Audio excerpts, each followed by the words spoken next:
Hola, ¿qué tal? Bienvenido a Geopoder Actualidad. Es martes y nos toca hablar de muchas cosas, porque la verdad es que no ha parado el mundo de girar y girar y girar, como decía la canción Gira el mundo gira, aquella famosa canción italiana, y gira además hacia diferentes direcciones que iremos analizando poquito a poco con criterios que nos va a ofrecer José Papí, al que saludo ya. José, ¿qué tal?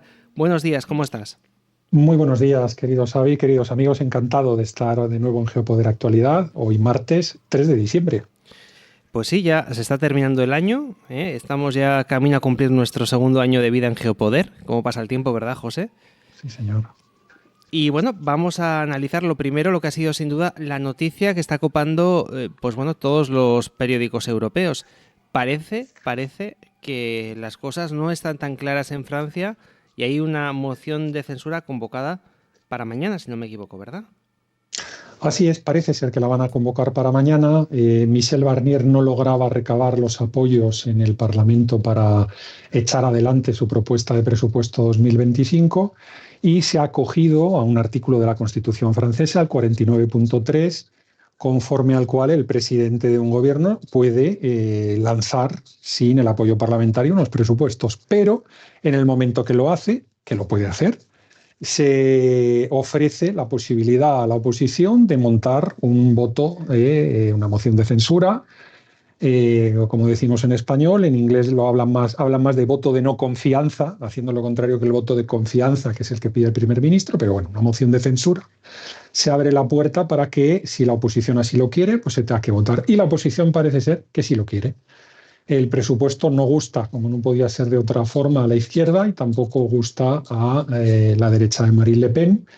Y bueno, ya veíamos cómo, bueno, al final el hecho de que Michel Barnier estuviera sentado como presidente del gobierno reflejaba lo que había sido el sentido del voto, a pesar de que muchos despistados sigan diciendo que la izquierda ganó las elecciones. Sí, ganó las elecciones y sacó un resultado muy bueno en términos de diputados, pero no tiene una mayoría y el sentido del voto en Francia, un 75% del voto fue a la derecha o al centro derecha, 40% a Marine Le Pen, 25% a los de Macron y un 10% a los republicanos. Y al final, bueno, se intentó un gobierno de centro-izquierda por parte de Emmanuel Macron, ya lo vimos en verano, no funcionó debido a la oposición de las gentes de Mélenchon, de la parte más a la izquierda del Partido Socialista francés, y al final él dijo, bueno, pues me alío con la derecha y propongo a Michel Barnier, ¿no? Bueno, todo esto se está yendo al cuerno, hablando mal y pronto, y además se va al cuerno durante un tiempo, porque pase lo que pase, es que hay otro problema en la legislación francesa, que es que uno no puede volver a convocar elecciones hasta que haya pasado un año de las anteriores. Y esto nos lleva a julio del año 2025, con lo cual la situación va a quedarse muy complicada todavía durante mucho tiempo, ¿no? Y en un momento, lo comentábamos en el programa para suscriptores del pasado viernes, en un momento en el cual ahora mismo la deuda francesa se paga más cara que la deuda griega. Ahí se lo dejo, de cuál es la situación ahora mismo del gigante francés y que lo hemos analizado en tantísimos programas, del gigante alemán con las dos locomotoras de la Unión Europea en este estado comatoso. Imagínense ustedes cómo está la Unión Europea y cómo está la economía europea. En definitiva, tenemos que estar atentos a Francia esta semana porque viene cargadita la agenda y lo malo es que va a seguir cargadita hasta el mes de julio. En el caso de que se estropeara esto, pues bueno, Macron tendría que nominar a un nuevo posible primer ministro, pero claro, esto sería un juego de no acabar de aquí hasta el mes de julio, con tomas y dacas, subidas y bajadas del poder y demás. Vienen curvas. Pues las analizaremos. En cualquier caso, un comentario. Me gusta mucho que en una constitución, cuando alguien bueno, quiere aprobar algo sin el Parlamento, se dé la opción al legislativo de echarlo, ¿no? Por aquello de la separación de poderes de la que tantas veces hemos hablado, ¿no? Esto como comentario aparte de Sí, lo que es señor. la noticia en sí, ¿no? Que Sí, bueno, señor. que en algunas bueno, repúblicas como la francesa, pues hay esos elementos de check and balances, ¿no? Que ya nos gustaría, de frenos y contrapesos, perdonad el anglicismo, que ya nos gustarían en España, ¿verdad, José? Así es, y desde luego esta es una demostración de que, vale, no tienen la República Constitucional perfecta, pero desde luego tienen resortes, como los que tú comentabas, resortes que hacen que la estructura democrática pues pueda sostenerse mejor, ¿no?, que en otros lares. Pues José, vamos a por más asuntos. Ahora sí que nos vamos a una república constitucional, nos vamos a Estados Unidos, pero madre mía, Sí, el sí. perdón de padre a hijo, Joe Biden a su hijo, es... ¿Cómo lo definimos? Es que Obsceno, obsceno, quizás poco estético, no lo sé. es que se me quedan tan cortas todas esas calificaciones. Se me quedan Sí. cortísimas, José. Muy, muy cortas. Un presidente que no está bien de la cabeza, que está saliendo ya, que, en fin, que ha tenido 4 años para enmarcar, lo estoy diciendo evidentemente con ironía, y que finalice su mandato con el perdón a este señor que, en fin, es que me voy a ahorrar los calificativos. Yo creo que cada cual puede ponerle los suyos. Luego se nos llena mucho la boca con temas de feminismo y demás cosas, ¿verdad, José? Pero luego cuando nos tocan a los nuestros, el feminismo ya lo olvidamos un poquito, ¿verdad? Digo, por aquellas famosas fotos con las que apareció este señor, con chavalitas que ni siquiera tenían la edad de merecer. En fin, no sé qué más añadir, José.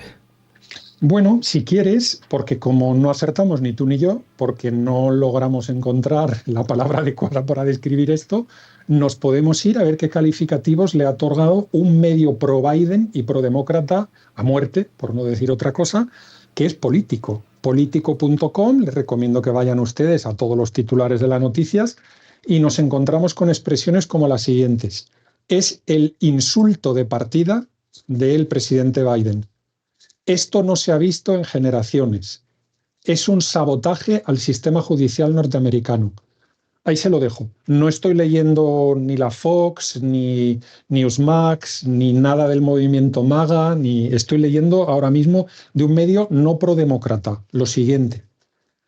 Estos son los calificativos, claro, a que un presidente le quite de un plumazo a su hijo unas condenas por posesión ilegal de armas, por fraude fiscal, y que a nada más quedaba el trámite de que le dijeran si era 1 año, 2, 3, 7 o 27. Nada más quedaba eso, pero condenados y todas las evidencias y las pruebas en la mesa estaban demostradas y ya se había visto todo para sentencia. En definitiva, yo creo que el criterio que le tenemos que mandar a nuestra audiencia es que Joe Biden se hace un indulto a sí mismo, porque evidentemente todos los trabajos que ha estado haciendo su hijo en su nombre en muchos países por el orbe, fundamentalmente Ucrania, evidentemente los hacía en nombre de su papá cuando era vicepresidente de los Estados Unidos. Entonces esos 11 años de negocios de la familia Biden, sobre todo en Ucrania, pues llegan a un final.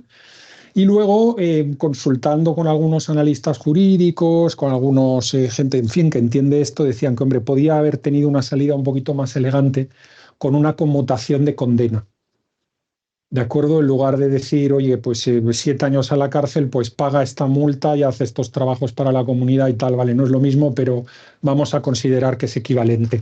La conmutación de condena hubiera sido estéticamente menos obsceno, no utilizo los dos calificativos que yo me he atrevido a usar al principio, pero quedémonos con eso que dicen los medios pro Biden, ¿no? Esto no se ha visto en generaciones, es el insulto de salida, de partida del presidente Biden y es un sabotaje al sistema judicial, etcétera, etcétera. No comment. Esto si lo hubiera hecho Trump con Eric Trump, con su hijo, con uno de sus hijos, imagínense ahora mismo la de tertulias y tertulios que tendríamos ahora mismo en todos los medios, ¿eh? Completamente. Y tertulias, José, que te olvidas del género Y tertulias, nominario. perdón. Sí, sí, sí. Que por Y cierto, no- le doy al nombre, ¿eh? Le pongo género al nombre, ¿eh? No me estoy equivocando, no quiero decir tertuliana, tertuliana y tertuliane, ¿no? Ya es que hay que aplicarlo todo, ¿no? por cierto, que al PSOE ya no le gustan estas cosas. Han quitado la Q del colectivo este LGTBIAQ+, han quitado la Q+, porque no le gustaba a las feministas. Lo hemos sabido este fin de semana. Me lo Curioso, ¿eh? explicaste ayer, Sí, sí, sí, sí, en lo detalle. explicamos a micrófono cerrado, pero sí, ¿cuántas veces hemos dicho en programas que eran incompatibles ambos movimientos, ¿no? Y que en algún Sí, momento iba a sí. saltar por los aires, por los objetivos que ambos manejaban, ¿no? Objetivos legislativos en concreto, ¿no? Era incompatible decir que no había género cuando, por otro lado, había otros que querían juzgar de manera diferente a hombres y mujeres, ¿no? Por una serie de delitos. En fin, pues esto es lo que pasa. Bueno, cerramos paréntesis. Vamos a cuestiones internacionales, José. Venga. De un presidente saliente, hablamos de un presidente entrante, Trump, que de repente tiene muchos colegas. Yo no sé qué ha pasado, pero el propio Mark Zuckerberg ya se pone genuflexo ante el malvado hombre naranja. Y es que, bueno, lógica tiene, ¿no? Porque va a estar 4 años en la Casa Blanca y va a ser el que mande. Así es, en julio le devolvió, si recuerdas, las cuentas de Facebook e Instagram y tras el atentado de julio en Pensilvania, en fin, los elogios fueron: me he sentido orgulloso de ser americano, desde hacía mucho tiempo que no me daba cuenta de quién era Trump y tal. Bueno, lo comentamos en nuestro programa inmediatamente, ¿no? Que nos llamaba la atención de cómo el mundo tecnológico estaba virando, ¿no? Ya conocíamos el viraje total de Elon Musk, claro, quien por cierto ha estado activísimo en las elecciones irlandesas, porque parece ser que el Fine Gael, que estaba antes liderando la coalición de gobierno, han quedado segundos ahora en las elecciones del fin de semana pasado, pero parece que el Fine Gael pues le estaba dando caña a la libertad de expresión, tal. Le estaban haciendo una como la de los franceses al consejero delegado de Telegram, ¿no? Que sigue detenido en Francia en arresto domiciliario. Pero bueno, ha estado muy activo Elon Musk en votar por la libertad, tal. Y bueno, pero yo creo que sigue llamando la atención el cómo pues, se quitaron de en medio gigantes como Jeff Bezos, se quitaron de en medio los de Google. Ya no es solo que se haya quitado de en medio Zuckerberg, es que Zuckerberg está ya genuflexo y haciéndole la rosca al malvado hombre naranja. Es una situación, pues bueno, que nos la cuenta alguien hace 2 años, sobre todo los analistas de el entretenimiento disidente, ¿no? Que decían que, en fin, que las grandes tecnológicas querían dominar el mundo con esto y con lo otro y tal. Y bueno, todas estas obsesiones que tienen, ¿no? De que se pueden hacer equilibrios estáticos perfectos de dominación del mundo y tal, cosas que no pueden existir, porque los equilibrios por su propia naturaleza, hasta en la física y en la química, son dinámicos. Pero bueno, al final, ¿quién nos iba a decir, Xavi, a ti y a mí, que también les zurrábamos, ¿no? Hace tiempo que las tecnológicas iban a estar en este escenario tan rosa, ¿no? Con Donald Trump, ¿no? Pero esto es lo que hay. Cenita en Mar-a-Lago, en la residencia privada de Trump en Florida, y, en fin, ¿sabes? Desayuno con diamantes. Pues así es, José, así es. Y es que al final el poder llama mucho y nos da lo mismo que sea de un color u otro mientras sea poder. Hay que estar cerquita del que manda, no sea que tengamos que salir a la calle, que hace mucho frío, ¿verdad? Eso es lo que se suele Sí, decir, señor. que hay Sí, mucho señor. frío en la calle, en fin. Por cierto, hablando de Donald Trump, yo recuerdo en el año 2016, cuando bueno, se presentaba a las elecciones y por primera vez, ¿no? Llegó a la Casa Blanca, decía que la OTAN no tenía sentido, que había que repartir un poco lo que era la factura, ¿no? Que había países que pagaban demasiado, él se refería a los Estados Unidos, y que había Claro, otros que no pagaban ni lo que les correspondía. correcto. Y bueno, ahora que se ha puesto otra vez la palabra OTAN de moda y que se está hablando de un posible ataque ruso que va a venir y que nos va a comer a todos, el malvado oso ruso, y que viene la Tercera Guerra Mundial y que hay que invertir en defensa y estas cosas, has cogido unos datos de la OTAN para Sí. poner negro sobre blanco de lo que realmente hay en la trastienda. Porque una cosa es lo que se dice en los medios de comunicación y otra cosa es lo que se hace. ¿Qué nos dicen esos datos? ¿Cómo podemos interpretarlos, José? Pues dejando al lado el que se nos llene la boca de 2% y de artículos 5 y de todo esto así, el Espíritu Santo ese, que todavía no se ha aparecido nunca, ¿no? Porque la vez que se apareció fue cuando los norteamericanos llamaron a gritos a que les ayudaran con la cuestión de las Torres Gemelas y se dio la vuelta a la mitad del planeta. Me refiero a la mitad del planeta OTAN, no del planeta, sino la mitad del planeta OTAN se dio la vuelta, ¿no? Pero yéndonos, como tú dices, al dinerito, el 70,6% de los gastos de la OTAN, de los países de la OTAN, los están haciendo los Estados Unidos de América. Entonces, aquí vota mucha gente. Vota los británicos, 5,4%. Vota los franceses, 4,7%. Votan los alemanes, 4,7%. Vota los italianos, 2,6%. Vota los canadienses, 2,1%. Votan los turcos, 1,8%. Vota España, el 1,6%. Vota Polonia, el 1,2%. Al final me dirán, sí, José, pero eso al final tiene que reflejar el porcentaje del 2% y vale, no todos han llegado allí, pero están llegando y está en camino de arreglarse y tal. Sí, perfecto, tenéis toda la razón, pero el número final, el número gordo, ¿dónde llega? Que casi el 71% de la pasta la ponen en la mesa los norteamericanos. Entonces, ¿esto qué significa?